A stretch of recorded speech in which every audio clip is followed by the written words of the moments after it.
10 Ghost Stories in the Antarctic. Barren, desolate, cold. These are a few words that people use to describe the continent of Antarctica. Not only is it the largest continent by land mass, but it's also the largest desert, a 5.4 million square mile, 14 square kilometer, landscape devoid of life and all that sustains it. It wouldn't require too much of a poetic license to call the landmass haunting, but as it turns out, that word may be a bit more literal than most people believe. According to rumors, the continent of Antarctica is home to a slew of ghost sightings and haunting legends. Perhaps it's the fact that the frigid wasteland has claimed the lives of many who attempt to explore it, or perhaps those who do perish on the continent tend to do so in a dramatic fashion. Either way, Antarctica is a hotbed for paranormal activity. According to legend, that is. Here is a list of 10 ghosts and hauntings found below the Antarctic latitude circle. The Ghost of Lenin. Vladimir Lenin is most well known for being one of the most influential political leaders in the Soviet Union, up until his death at the hands of a stroke in 1923. At no point in his life was Vladimir Lenin an explorer of the South Pole, but despite that, it is claimed that his ghost lingers at a particularly haunting location, an old Soviet base discovered at the South Pole of Inaccessibility. While Antarctica is home to the South Pole, the southernmost point of the planet isn't in the direct center of the continent. The direct center of the continent, furthest away from the shore, is known as the Antarctic Pole of Inaccessibility. In 1959, the Soviet Union built a base there, though the building was buried in snow by the 60s. However, a giant plastic bust of Vladimir Lenin watches over the site from above the snow drifts, even to this day. To make matters more mysterious, some claim to have seen the ethereal presence of Lenin floating about before the base ceased being used, the Ningen. Though a tad bit less than human, the humanoid cryptids known as the Ningen are nevertheless said to haunt Antarctica, of all places. These two-legged, armless beings look like a cross between a beluga whale and a person. Antarctica, however, lacks any sort of historical civilization, prompting the Ningen to come into the cultural zeitgeist in May of 2002. The legend began when online forums, primarily in Japan, started to circulate images of these whale-like people lurking in the waters of the Southern Ocean. The rumor gained traction when, in 2005, more images circulated of Ningen prowling the icy shores of Antarctica and getting picked up on Google Earth. As a result of the Ningen's late entry into cryptid circles, these beings are often regarded as a host, though they do claim the fun distinction of being Antarctica's most famous cryptid, Whalers Bay. When one thinks of Antarctica, a wintry wasteland is more likely to form in one's mind than something like a volcano. Deception Island, however, is an island close to the Antarctic Peninsula that just so happens to be an active volcano. The last instance of an eruption only took place in 1970. According to some legends, though, lava isn't the only thing someone should be wary of should they decide to take a trip to the island. Specifically, Whalers Bay is said to play host to ghosts. Though a ghost town in the present day, Whalers Bay was a small community that housed whalers from Norway and Chile and was founded in 1904. What remains today are a few old wooden structures, a cemetery, and huge tanks that were once used to boil whole whales. Nowadays, the island is visited by tourists who witness paranormal occurrences, from hearing odd, disembodied noises to seeing even strangers' ethereal, floating shapes. The Sci-Fi Channel even sent a crew out to investigate for their show Destination Truth, Wordy House. Sir Ernest Henry Shackleton is perhaps one of the most well-known explorers of the seventh continent in all of history, though he wasn't the first person to reach the South Pole. The many expeditions that he led would result in his receiving a knighthood. His treks wouldn't be without problems, though, and in 1915, he would be forced to abandon his ship, the Endurance, after it ran aground and found itself skewered by ice. Though Shackleton began a journey across the continent to find help, the remaining men would be stranded for 2 years. Wardy House was the name given to a base that was constructed in 1947, and as it turns out, it was built close enough to where the Endurance found itself wrecked that people claim that the ship's ghosts relocated there. Doors have been known to slam shut on their own, and objects will often fly across the room on their own.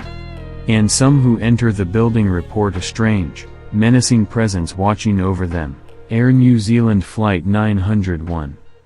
On November 28, 1979, Air New Zealand Flight 901 tragically collided with Mount Erebus on Ross Island in Antarctica, leading to the deaths of all 257 people on board.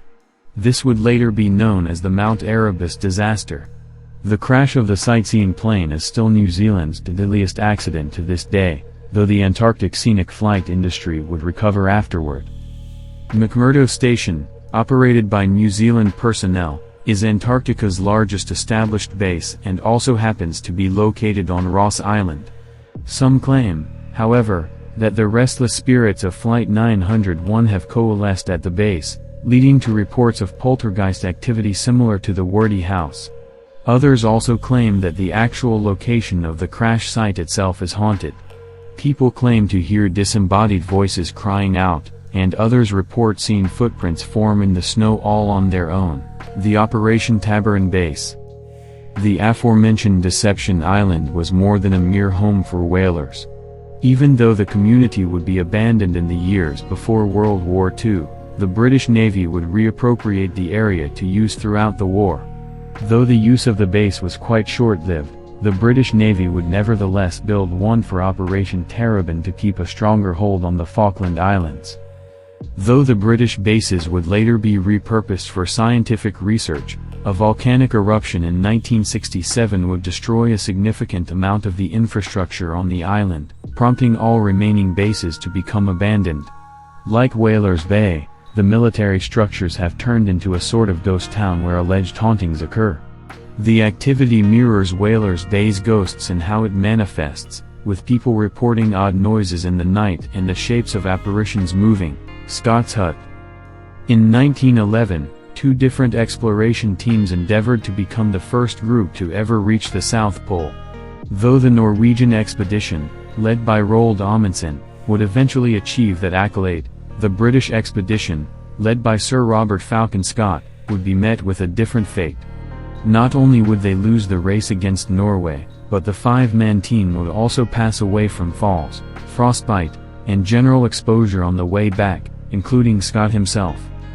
A team of 25 men known as the Terra Nova expedition would spend the winter of 1911 at the newest hut built by Scott, and it was from this group that the five doomed explorers would venture out. To this day, the structure is said to be haunted by the spirits of Scott's team. The sounds of footsteps are heard in an otherwise empty room, voices come from places where no one can be found, and a plethora of people report a feeling of being watched. The ghost ship Jenny. In 1840, a British whaling vessel simply named Hope allegedly discovered a frozen schooner trapped in the ice of the Drake Passage near the South Shetland Isles. The men and women on the vessel were completely frozen and dead. According to letters written by the captain, the ship, known as the Jenny, had been stuck in the ice since 1823. Though no records have officially surfaced to this day, legend states that the crew members of the Hope returned to tell the tale of Jenny, taking only the captain's logs with them. They had no choice but to leave the frozen ship and its equally frozen crew behind, cast adrift at sea. Sightings of the Jenny would wriggle their way into the lore of seafarers who claimed to see the ship, or perhaps the ghost of the ship, silently gliding along the Southern Ocean for all of eternity. Shackleton's Ghost Guides. Shackleton's many Antarctic adventures once again feature on this list. One would be mistaken in thinking that the moored Endurance was the only hotbed for paranormal activity. According to legend, the journey that he made after the Endurance ran aground may have been entirely lost were it not for divine intervention. A phenomenon known as the third man factor is said to occur in situations wherein people are forced to survive extreme circumstances. People will report the presence of a non-existent person, sometimes a guardian angel. In the case of Shackleton and his two companions, they all collectively witnessed a fourth member appear out of nowhere. In his journal, Shackleton wrote, "I know that during that long and racking march of 36 hours over the unnamed mountains and glaciers of South Georgia, it seemed to me often that we were 4, not 3, the ghost of Shackleton." The supernatural phenomena reported by Shackleton are one thing, but as it turns out, the Antarctic pioneer is rumored to live on as a ghost himself, live on being a loose term in this case. And to add another celebrity to the story, the spirit of Shackleton was said to have been witnessed by none other than Sir Edmund Hillary, of Mount Everest fame. A structure known as Nimrod Hut, or more often, Shackleton's Hut, sits on the cliffs of Ross Island. It was in this building that Hillary claims that he saw the ghost of Shackleton himself. No dreadful ghostly feelings, no fading in and out of existence, the younger explorer simply witnessed the long-dead Shackleton as a manifestation without any ghostly bells or whistles. The encounter so inspired Sir Edmund Hillary that he put a considerable amount of money toward the preservation of the structure.